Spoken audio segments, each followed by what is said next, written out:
ఏపీలో మద్యం మాఫియా యథేచ్ఛగా కొనసాగుతోంది. పుష్ప సినిమా తలపించే విధంగా మద్యం విక్రయాలు జరుగుతున్నాయన్న విమర్శలు వినిపిస్తున్నాయి.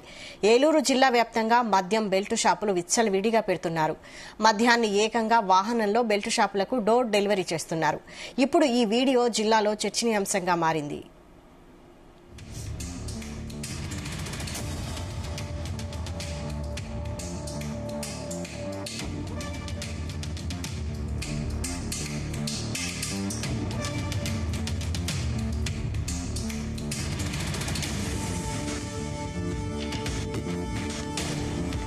పోలవరం నియోజకవర్గం కుక్కునూరులోని పోలవరం, కొయ్యలగూడెం, జంగారెడ్డిగూడెం, తడికలపూడి, బుట్టాయిగూడెం, చింతలపూడి, వేలేరుపాడు, టీ నర్సాపురం జిల్లా మొత్తం ఇదే పరిస్థితి. ఒక్కో గ్రామంలో పదుల సంఖ్యలో అనధికారికంగా తెరిచిన మద్యం బెల్టు షాపులు పట్టపగలే యథేచ్ఛగా విక్రయాలు సాగిస్తున్నాయి. పైగా తాము సిండికేట్గా ఏర్పాటు చేసుకున్నామని తమను ఎవరూ ఆపేదన్న రీతిలో అమ్మకాలు చేస్తున్నారు.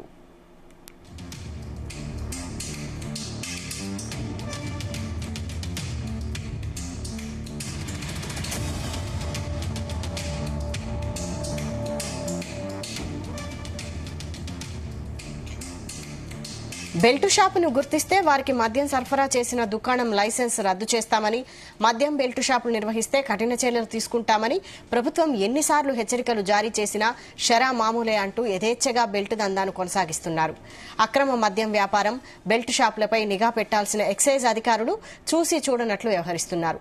దీంతో బెల్టు షాపుల నిర్వాహకుల వ్యవహారం 3 పువ్వులు 6 క్వార్టర్లుగా మారింది.